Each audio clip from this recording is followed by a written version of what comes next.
भारत माता शिव शक्ति अवतार। आज है 25/8/2024। रिवाइज डेट है 31/5/64। बाबा ने कहा, सिकिला दे बच्चे, भारत अब लास्ट नंबर में है, फिर नंबर 1 बन जाएगा। बच्चों को खुशी का पारा चढ़ना चाहिए। श्री श्री शिव बाबा हमको भी श्री लक्ष्मी श्री नारायण बनाते हैं। श्रेष्ठ ते श्रेष्ठ बाबा हमको फिर से स्वर्ग का श्रेष्ठ बना रहे हैं, खुद नहीं बनते। गीत है, निर्बल से लड़ाई बलवान की। बच्चे बैठे हैं किसके सम्मुख? बाप दादा के। और तो बच्चे जानते हैं भारत पर ही सारा खेल है। भारत ही सतयुग था, भारत ही अब कलयुग है। बच्चे जानते हैं हमारी आत्माएं बहुत उलझाई हुई थी, अब शिव बाबा आकर जगा रहे हैं। यह सिर्फ तुम बच्चों की ही बुद्धि में है, और कोई की बुद्धि में हो न सके। तुम बच्चे ही परम पिता परमात्मा के सम्मुख बैठे हो, जिसको ही कहते हैं तुम मात पिता, हम बालक तेरे। तुम जानते हो हम सतयुग में देवी देवता थे, देवता से क्षत्रिय, क्षत्रिय से वैश्य, वैश्य से फिर शूद्र बने, फिर अब हम ब्राह्मण बने हैं। सिवाय तुम ब्राह्मणों के और कोई की बुद्धि में यह हो नहीं सकता। कोई कह न सके हम सतयुग में थे। इस्लामी, बौद्धी, क्रिश्चियन आदि किसकी भी बुद्धि में आ नहीं सकता, न कब सुन सकते हैं। पहले पहले है ही भारत खंड, और कोई धर्म नहीं था। सतयुग का कोई को पता ही नहीं है, क्योंकि कब सतयुग में रहे ही नहीं। वहां तो सिर्फ देवी देवताएं ही रहते हैं। सन्यासी लोग भी यह नहीं कह सकते कि हम सो देवी देवता थे या हम स्वर्ग में थे। सिवाय तुम्हारे कोई कह न सके। तुमको भी अब पहचान मिली है। तुम जानते हो हम ब्राह्मणों के सिवाय स्वर्गवासी कोई भी मनुष्य हो नहीं सकता, न कब होने ही वाले हैं। देवता धर्म वाले भी इस समय हिंदू धर्म में कन्वर्ट हो पड़े हैं, यह भी तुम जानते हो। हिंदू धर्म वाले कौन हैं, किस धर्म के हैं, और कोई भी नहीं जानते। आर्य समाजी या सिख समाजी यह नहीं समझेंगे कि हम सतयुग में देवता थे, फिर क्षत्रिय बनेंगे, और धर्म वालों की बुद्धि में यह आ ही न सके। यह सिर्फ तुम्हारी ही बुद्धि में है। हम ब्राह्मण ही फिर सतयुग में देवता बन राज्य करते हैं। भारत स्वर्ग था और कोई धर्म ही नहीं था। वह लोग स्वर्ग को जानते ही नहीं, हम तुम भी नहीं जानते थे। अभी जब बाबा आए तो आंख खुल गई, अर्थात ज्ञान का तीसरा नेत्र खुल गया। तीसरी की कथा भी भगवान उवाच, अमरनाथ की कथा भी भगवान उवाच। अब तुम बच्चों की बुद्धि में सृष्टि का चक्र फिरता है। जो भी ब्राह्मण सो देवी देवता बनने वाले हैं, उनकी बुद्धि में चक्र फिरता है। हम भारत में थे, भारत ही प्राचीन देश है। मनुष्य कहते हैं लाखों वर्ष हुए जब सतयुग था। तुम कहते हो 5000 वर्ष हुए जब भारत में देवी देवता धर्म था। अगर लाखों वर्ष देवी देवता के धर्म को हुए तो आदमशुमारी अनगिनत होती। पीछे जो इस्लामी, बौद्धी, क्रिश्चियन आए उन्हों की भी गिनती है। कहते हैं 3000 वर्ष बिफोर क्राइस्ट देवी देवता धर्म था, 2000 वर्ष बिफोर इस्लामी धर्म था। जानते हैं इस्लामियों के बाद बौद्धी आए। हिसाब साफ है। तो अगर लाखों की बात होती तो भारत की संख्या सबसे जास्ती होनी चाहिए, परंतु क्रिश्चियन की जास्ती दिखाई पड़ती है, क्योंकि हिंदू कन्वर्ट हो गए हैं। भारतवासी भी यह नहीं जानते कि हमारा दुश्मन आधा कल्प से माया बनी है। तो बाबा समझाते हैं, अब तुम बच्चे जानते हो हम परम पिता परमात्मा के पास बैठे हैं, जिसको भक्ति मार्ग में गाते रहते हैं। सतयुग त्रेता में तो नहीं गाते। तो तुम बैठे हो मात पिता के पास। मात पिता का भी अर्थ तुम्हारे में कोई पूरा नहीं समझते। नहीं तो ऐसा मात पिता से बहुत दिल लग जाए, बाबा को याद करना पड़े, गॉड फादर को क्रिएटर कहते हैं, तो जरूर मदर भी होनी चाहिए। हम आत्माओं का फादर वह है। फिर आत्मा जब जीव में आती है तो कहते हैं शरीर को मात पिता ने रचा। बेहद का पिता कहते हैं मैं इस ब्रह्मा द्वारा तुम बच्चों को रचता हूँ, इनको माता बनाता हूँ। शिव बाबा ने इनमें प्रवेश किया है हमको फिर से स्वर्ग का मालिक बनाने। हम पहले मूल वतन में थे, वहां रहते थे। परम पिता परमात्मा उनके बच्चे वहां अशरीरी रहते थे। बाबा नई दुनिया रचेंगे तो उनको जरूर पहले सूक्ष्म वतन रचना पड़े, बाद में स्थूल वतन। तो ब्रह्मा के तन में आकर इनको माता कहते हैं। प्रजापिता ब्रह्मा सो तो ब्रह्मा सबका पिता हो गया। कैसे, यह दुनिया में कोई नहीं जानते। अभी तुम जानते हो प्रजापिता ब्रह्मा की हम औलाद हैं। पहले पहले जब बाबा सृष्टि रचते हैं तो जरूर ब्रह्मा द्वारा ब्राह्मण रचे होंगे। ब्राह्मण होंगे संगम युगी। यह है ब्राह्मणों की संख्या। तुम ब्राह्मणों को रच फिर आदि सनातन देवी देवता बनने लिए राजयोग सिखलाते हो। तुम जानते हो अभी हम ईश्वरीय औलाद बने हैं। असल में हम अशरीरी थे, अभी हम जिस्म सहित ईश्वरीय औलाद बने हैं ब्रह्मा द्वारा।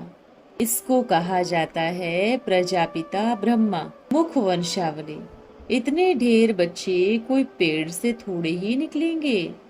तुम जानते हो हम मात पिता से 21 जन्मों लिए स्वर्ग का वर्षा ले रहे हैं।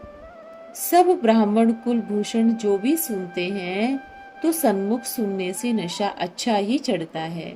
तुम्हारा बुद्धियोग है मात पिता के साथ में। कैसे बुद्धि, कैसे युक्ति से रचना रचते हैं। गाते भी हैं पतित पावन आओ, तो जरूर पतित सृष्टि में आना है। ऐसे नहीं कि प्रलय हो जाती है। यह सब शास्त्रों में गपोड़े हैं। कलह युग के बाद सतयुग आना है। भारत सतयुग में था, कोई धर्म नहीं था। अब कलह युग में है। भारत नया था तो और कोई खंड नहीं था। अभी भारत पुराना है तो अनेक खंड है। बुद्धि में नॉलेज बहुत अच्छी है। कोई को भी समझाने लिए भारत स्वर्ग था तो कितना धनवान था। हीरे ज्वारातों की महल थे। 5000 वर्ष की बात है। भारत क्या था? World almighty authority deity sovereignty. और कोई धर्म नहीं था। ऑलमाइटी अथॉरिटी जो शिव पिता को ही कहा जाता है, उसने ही स्वर्ग की स्थापना की। तुम बच्चे अब जान गए हो कैसे 84 का चक्र काटा, कैसे वर्णों में ड्रामानुसार होते आए और कोई धर्म वाले इन वर्णों से ट्रांसफर हो न सके। तुम जानते हो बरोबर 100 देवी देवता थे, फिर हम ही सबसे पहले आए थे। अब पिछाड़ी में आना है, फिर पहले पहले आना है। तुम्हारे पास यह गोला सृष्टि चक्र का चित्र बहुत अच्छा है। सतयुग में भारत कितना सुखी था। नाम ही है सुखधाम स्वर्ग। देवता वर्ण, क्षत्रिय वर्ण, फिर वैश्य, फिर शूद्र, फिर संगम पर ब्राह्मण वर्ण। ब्राह्मणों को ही राजयोग सिखलाएंगे, शूद्रों को तो नहीं सिखलाएंगे ना।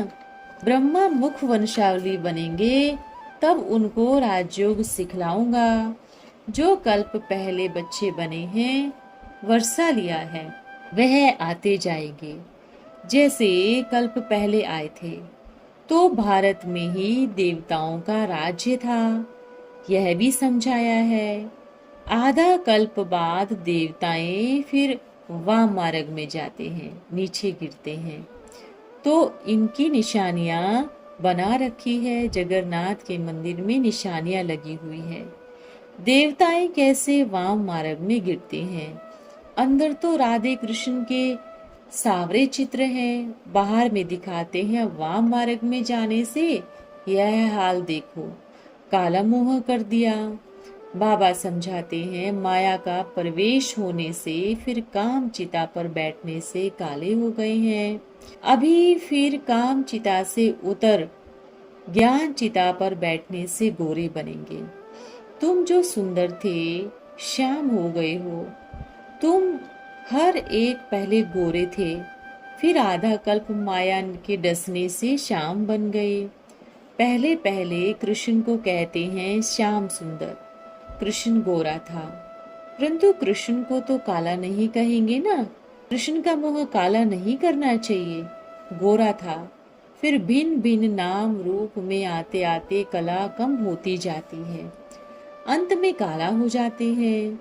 इसलिए इनका नाम श्याम सुंदर पड़ा है। अभी सब श्याम है, श्याम से सुंदर बन रहे हैं। बाबा आए हैं, ज्ञान चिता पर बिठाते हैं। तो बाबा कितना अच्छी रीति बैठ समझाते हैं, फरमान करते हैं मुझे याद करो। भक्तों को थोड़े ही भगवान फरमान करते हैं। फरमान मुख द्वारा होता है, जो एक ही बार फरमान करते हैं। मामेकम याद करो, चक्र को याद करो, शंख ध्वनि करो। अपने से पूछो हम शंख बजाते हैं? कई बच्चियां कहती है हम शंख नहीं बजा सकते, धारणा नहीं होती। शंख नहीं बजाएंगे तो शंखधारी कैसे बनेंगे? अच्छा, सुदर्शन चक्रधारी तो हो सकते हो ना, यह तो समझते हो। बरोबर 84 जन्मों का चक्र लगाया, यह तो तुमने समझा। बाबा ने शंख ध्वनि की, तुमने धारण किया, फिर औरों को भी समझाना है। बाबा और वर्षे को नहीं भूलना। तुम भारतवासी ही इन बातों को जानते हो, और क्या जाने। वर्ण भी भारतवासियों के लिए ही है, और कोई की भी बुद्धि में हो नहीं सके। भारतवासी ही आदि सनातन देवी देवता धर्म वाले हैं। आर्य और अनार्य कहते हैं, अर्थात सुधरेले और अनसुधरेले। देवी देवता सुधरेले थे, माया ने आकर अनसुधरेला किया। भारत में आर्य थे, बहुत धनवान थे, अब कंगाल हैं। अनसुधरीला मूर्ख नालायक को कहा जाता है। कोई ने आर्य नाम रखा तो सब कह देते हैं, नहीं तो उनको आर्य थोड़ी ही कहेंगे। वह तो है स्वर्ग की देवी देवता, स्वर्ग का रचता, हेवनली गॉड फादर। उसने ही स्वर्ग का मालिक बनाया। भारत सोने की चिड़िया थी, परंतु ऐसे किसने बनाया, क्या हुआ, कोई भी नहीं जानते। जो स्वर्गवासी थे वही 84 जन्म भोगते हैं, अब नरकवासी बने हैं। सारा खेल भारत पर ही है। कितनी सहज बात है। अच्छा, इतना कोई न भी धारण करे, सिर्फ बाबा को याद करे। बाबा कहते हैं बच्चे अशरीरी आए, पाठ बजाया, अब तुम्हारा पाठ पूरा हुआ, अब फिर वापस जाना है। और धर्म वाले यह कह न सके, तुम समझा सकते हो सृष्टि का चक्र कैसे फिरता है। तुम्हारी बुद्धि में यह सब बातें रहती है। बड़े बड़े इम्तिहान पास करने वाले को भी बड़ी खुशी रहती है, अभी हम फलाना बनेंगे। जैसे बैरिस्टर होते हैं, उनमें भी नंबरवार होते हैं। कोई 1,00,000 2,00,000 भी कमाते, कोई देखो 200-400 भी मुश्किल से। अब तुम बच्चों को भी इतनी खुशी रहनी चाहिए। परमात्मा टीचर बन हमको पढ़ाते हैं, वह नॉलेजफुल। अगर कोई कहे सर्वव्यापी है तो क्या सब नॉलेजफुल हो गए? सर्वव्यापी के ज्ञान ने ही इस भारत को गिराया है। बाबा बैठ समझाते हैं, अच्छी रीति समझ फिर धारण करो। धारणा न होने से कच्चे हो जाते हैं। पास तो नंबरवार ही होते हैं। तुम बच्चों को तो बहुत खुशी का पारा चढ़ा रहना चाहिए।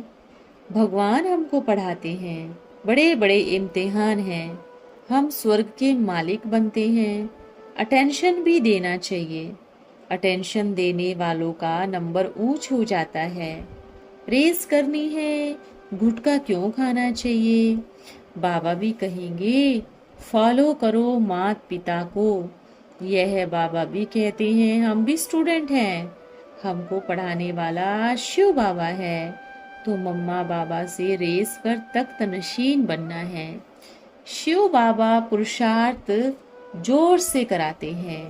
भारत की जीवन कहानी सुनानी है कि स्वर्ग था, फिर वर्ल्ड की हिस्ट्री ज्योग्राफी रिपीट होती है।